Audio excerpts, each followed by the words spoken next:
Part 1. Commander Hayes walked across the broken metal field near the edge of the human colony on 442B. The crash site was a mess of torn metal and burned pieces of what used to be a large ship. The sun was setting and made everything look red and orange. Had been a soldier for many years and had seen many bad things, but something about this crash felt different. He moved between the broken pieces of metal, looking for survivors. His team was behind him, scanning for any signs of life. The wreckage was still warm in some places. The ship had crashed only a few hours ago, and nobody knew who had been inside it. The colony's leader, Frank, had told to go check it out and bring back anything valuable or important. Then heard a sound. It was small and weak, like a child crying. He stopped and listened.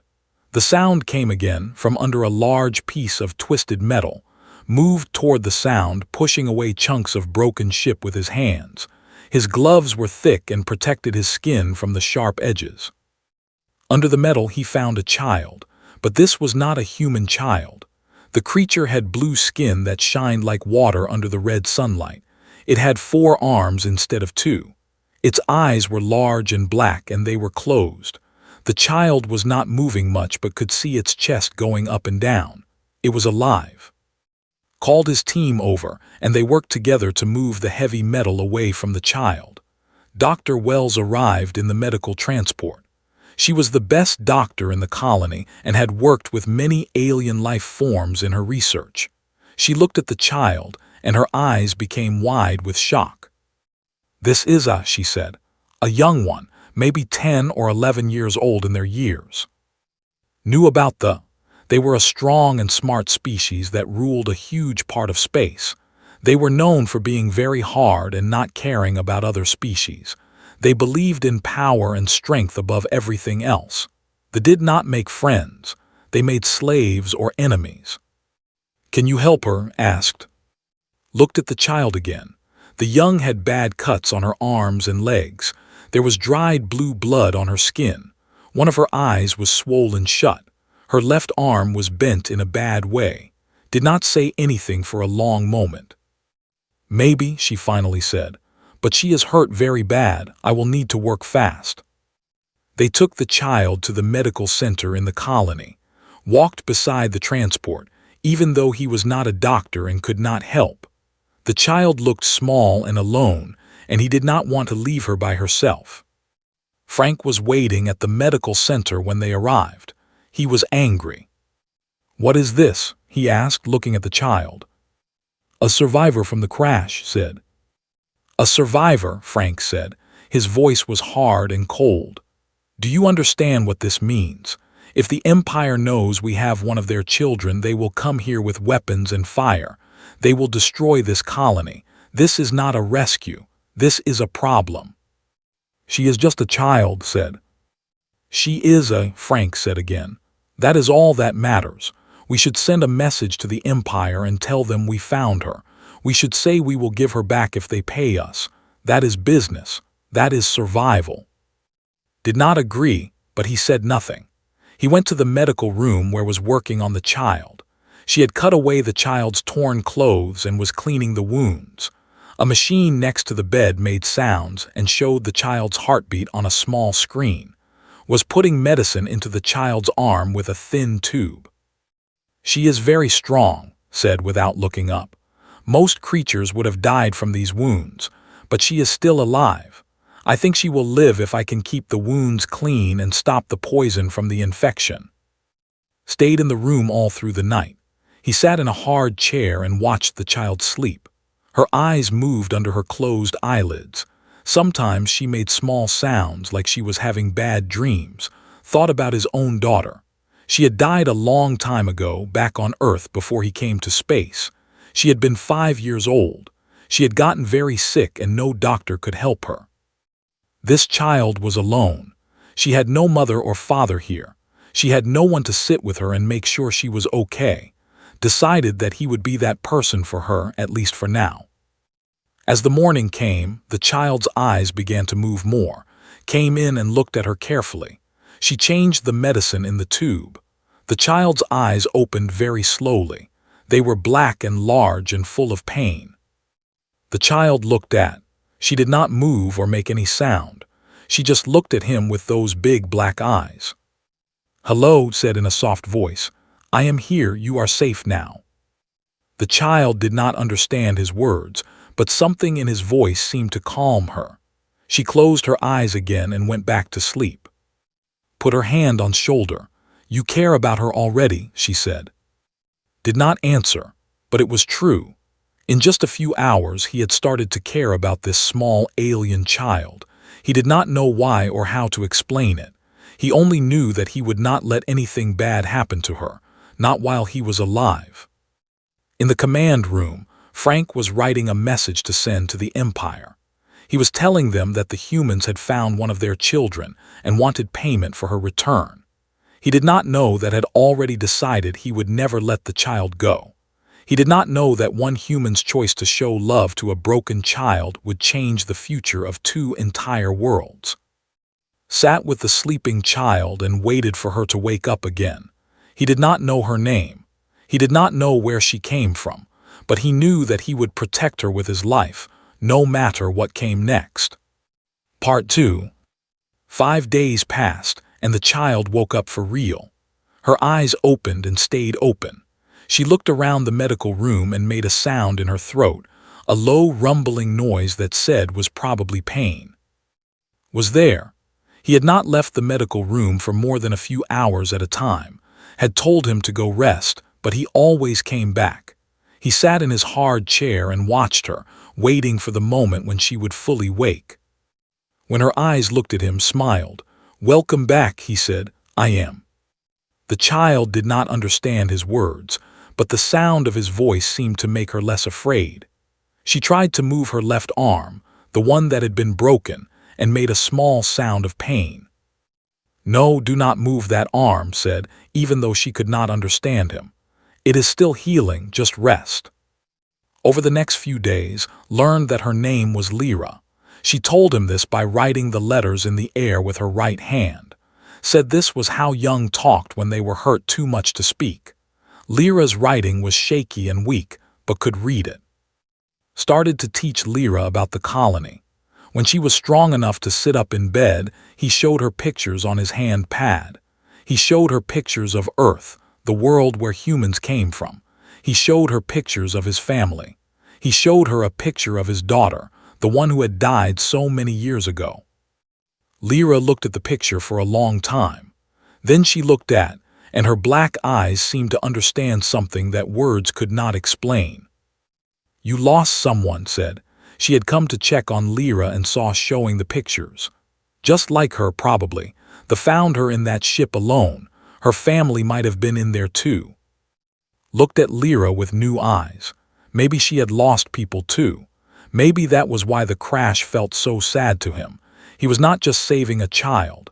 He was saving someone who had suffered the same pain he had suffered. When Lyra was strong enough to leave the medical room, took her to the garden at the center of the colony. It was one of the only places with real plants and trees.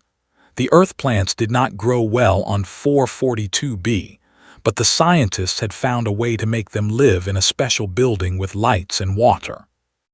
Lyra looked at the green plants and the small flowers, and her eyes became very big.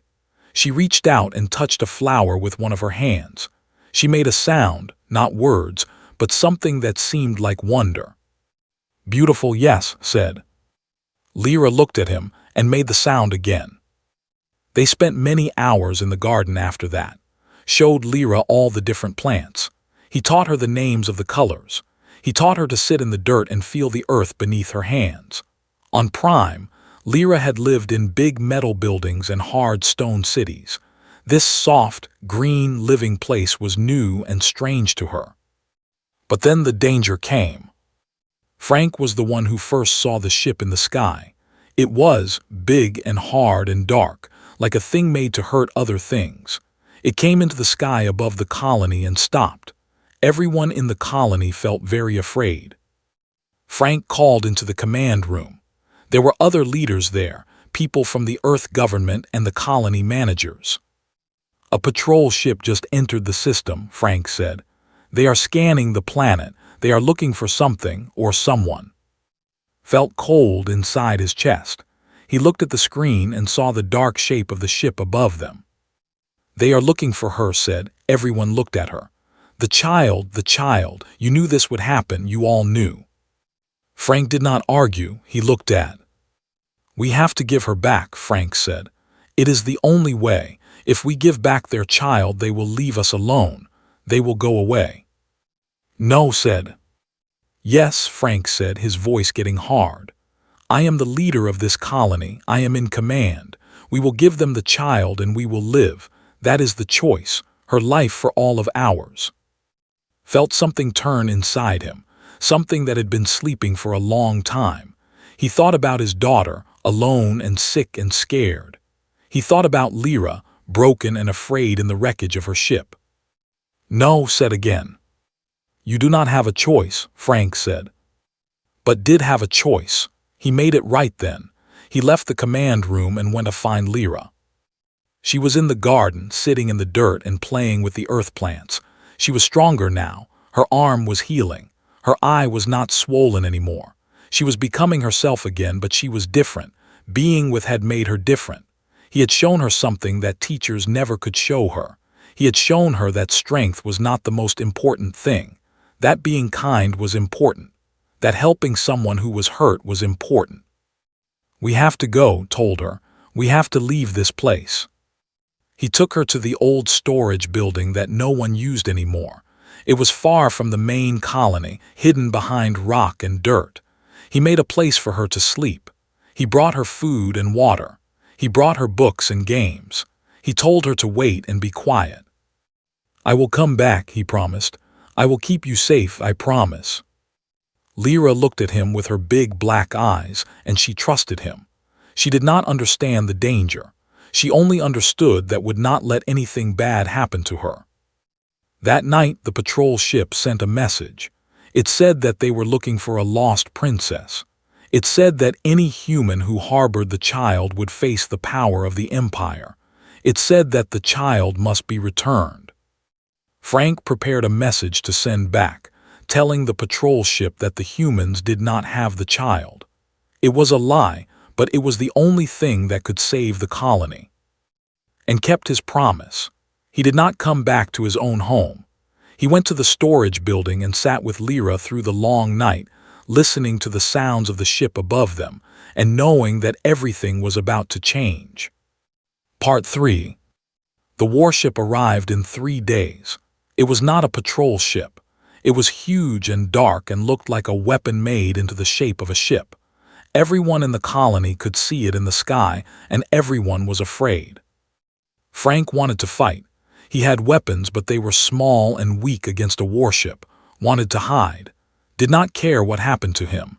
He only cared that Lyra would be safe. The warship did not attack the colony. Instead, it sent down a transport with soldiers. The soldiers came to the colony building and asked for Hayes. They did not ask nicely. They demanded. Told where Lyra was hidden. He told her to keep Lyra safe and to tell the girl that he would come back. Then he walked out to meet the soldiers. They put him in metal chains that were very strong and took him up to the warship. The ship was cold and hard inside, with walls that were smooth and black. They took to a room at the top of the ship. There was a throne made of black metal, and sitting on the throne was Queen. Had studied the pictures of the Queen. She was powerful and beautiful and hard. Her blue skin was covered with marks that showed her battles and her victories. Her black eyes were cold and did not care about anything. You are the human who saved my daughter, she said. Her voice was very loud and strong. Did not say anything at first. Then he said, yes, Queen, I found her in the crash. I brought her to my doctor. I kept her alive. Why? The Queen asked. She is nothing to you. She is not your child. She is not your family. Why would you risk your life for her? Thought about this. He thought about his daughter who had died. He thought about all the pain in his heart that had never gone away. Because she was alone, he said. Because she was hurt. Because she was just a child. Where I come from, we do not let children suffer if we can help them. Queen did not say anything for a long time. She just looked at with her cold black eyes. "Bring my daughter," she said to one of her soldiers. The soldier left and then came back with Lyra. The girl was walking, her arm still in a bandage, but she was walking. When she saw, she ran to him. She wrapped her arms around him and would not let go. Queen watched this. She did not move or speak. "She thinks you are her protector," the queen said, not really as a question. "Yes," said he, held Lyra against his chest. "I am her protector." "You would die for her?" Queen asked. "Yes," said. The queen stood up from her throne and came close too. She looked at him carefully, like he was something she had never seen before. "Among my people, strength is everything," she said. "We value the strong and we use the weak. Who did not have the power to take care of themselves would be left behind. They would be forgotten. But you humans, you protect the weak. You care about creatures that are not your own blood. You even care about creatures that are not your own kind." She touched his face with her hand. Her touch was cold. "This is strange," she said. "This is something I do not understand." "It is love," said. "It is love that makes us strong." Queen pulled her hand away. She looked at Lyra, who was still holding. "I have ruled my empire for 40 years, the queen said. "I have conquered many worlds. I have made many enemies into slaves, but I could not save my own daughter. A human saved her, a human who had nothing to gain and everything to lose." She turned and walked back to her throne. She sat down slowly, like she was very tired. "I am offering you a choice," she said too. "If you come with my daughter to Prime, if you become her guardian and her protector, if you teach her what you have taught her about this thing you call love, then I will not destroy your colony. Your people will be safe. You have my word as queen." Looked at Lyra. Her black eyes looked back at him, asking him if they would stay together.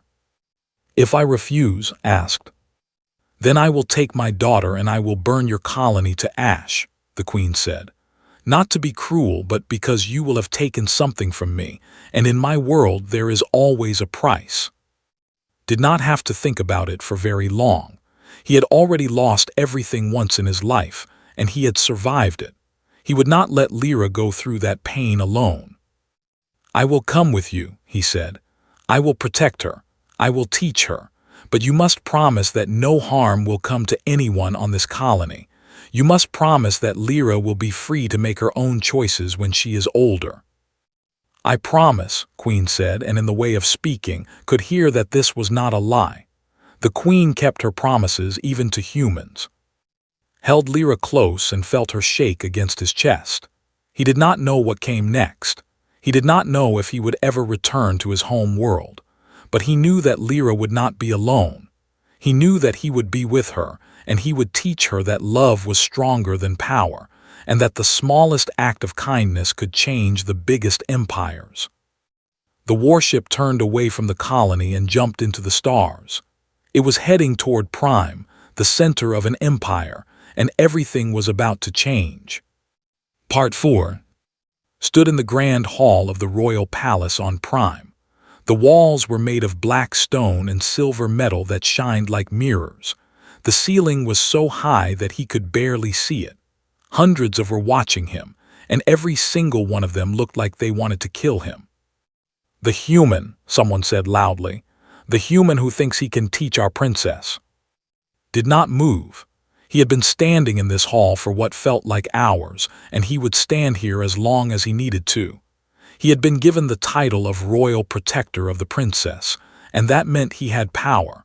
But more importantly, it meant that Lyra trusted him. Queen had taken to a large building near the palace.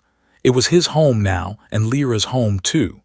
The palace teachers came to him asking what they should teach the young princess. Told them that Lyra would learn about strength, but also about wisdom. She would learn about history, but also about mercy. The nobles did not like this.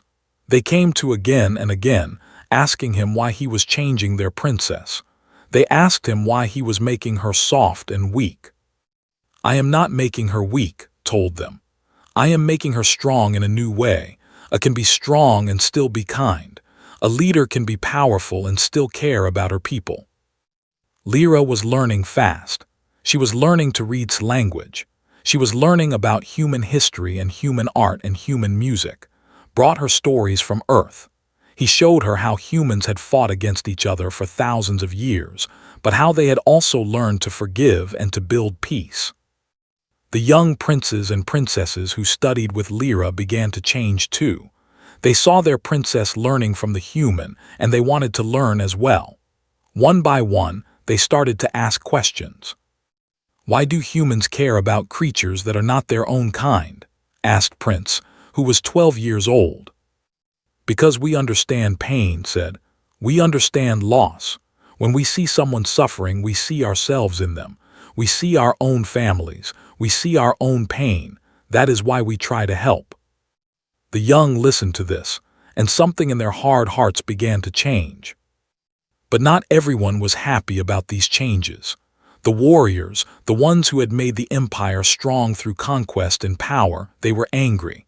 They came to in the late night when he was walking in the palace gardens. There were 5 of them, and they all had weapons. "You are ruining our empire," the first warrior said. His name was, and he had been a general in the army for many years. "I am changing it," said.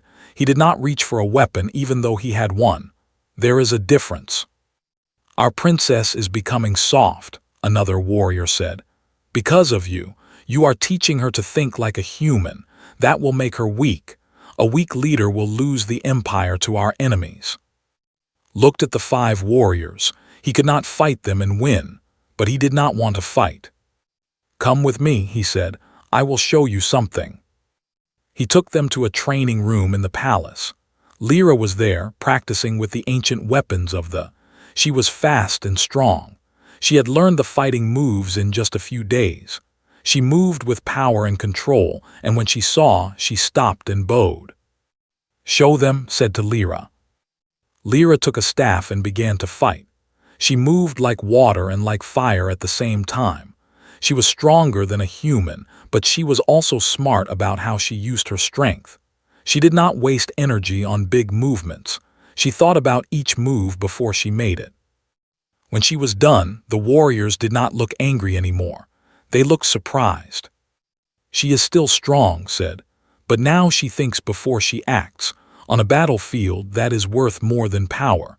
That is how you win wars that matter."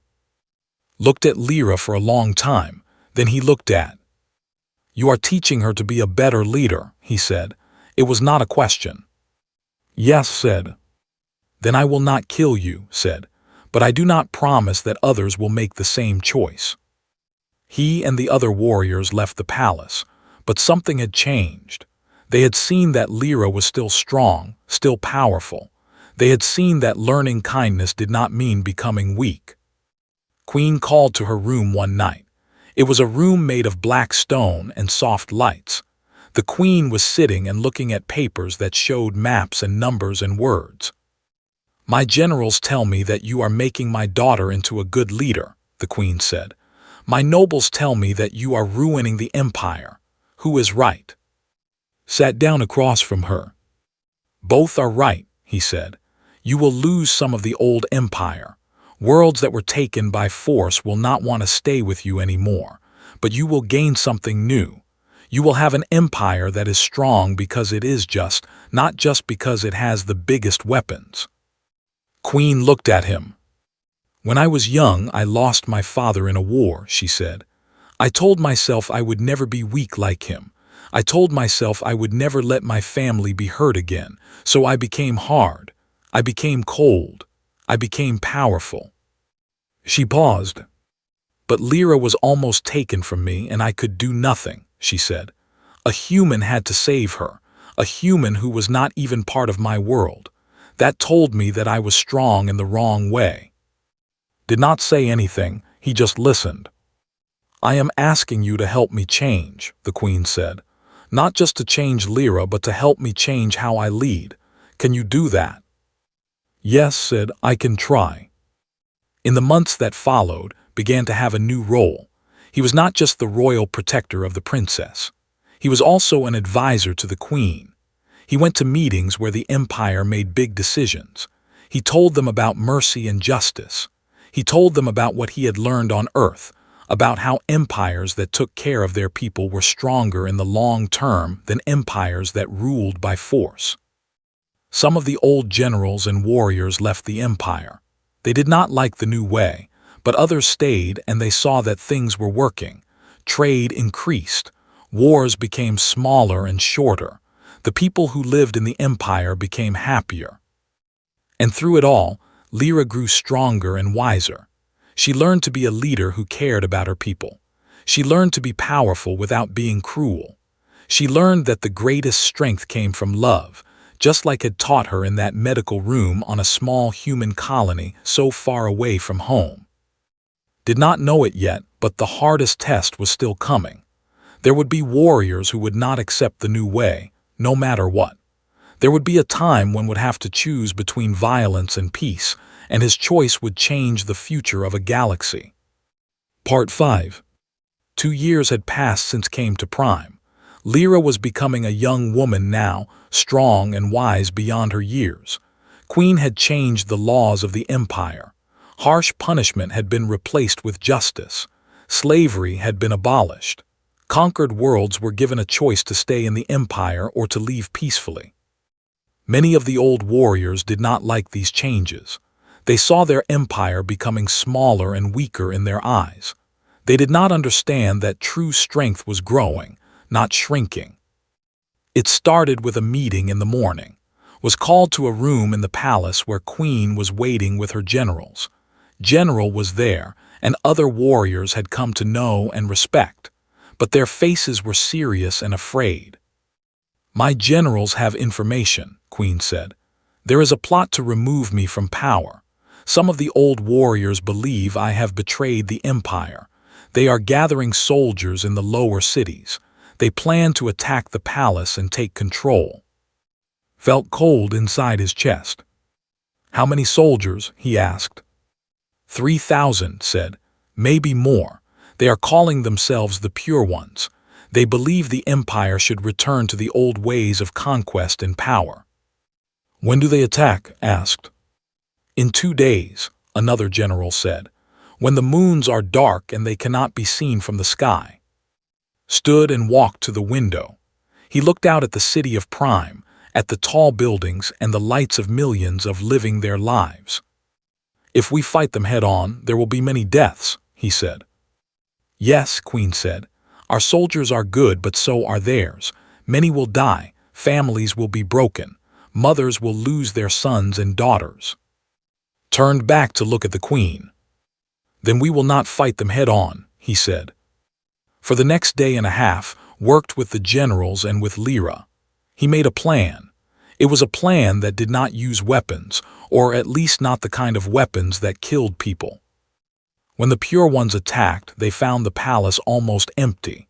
They thought they had won easily, but when they moved through the streets of the city, they found something unexpected. Every citizen knew that an attack was coming, had sent messages to every house, every worker, every family. He had told them the truth about what the Pure Ones wanted to do. And when the soldiers came through the streets, the people of the city stood in their way, not with weapons but with their bodies. They sat in the streets and held hands. They sang songs about peace. They did not fight back when the soldiers pushed them, but they did not move. It was something the warriors had never experienced. They could not kill people who were not trying to hurt them. They could not keep fighting against mothers and children and workers who just wanted peace. Inside the palace, had set up a system to talk to the leaders of the Pure Ones. He sent them messages, not demands, but explanations. He told them what the new empire was becoming. He told them about the worlds that were now stronger because they were not ruled by force. He told them about trade and science and art that was growing instead of shrinking. By the morning of the second day, the attack had fallen apart. Some of the soldiers had left the Pure Ones and gone home. Others were still there, but they were confused and tired. The citizens of the city had stopped them with peace instead of violence. When the leaders of the Pure Ones saw that they could not win this way, they gave up. General and some of the loyal soldiers went to them and offered them a choice. They could leave the empire and go to colonies on far worlds, or they could stay and be part of the new. Most of them left, some stayed. Queen called to her room again. This time her face was full of tears. "You did it," she said. "You ended the threat without blood, without death."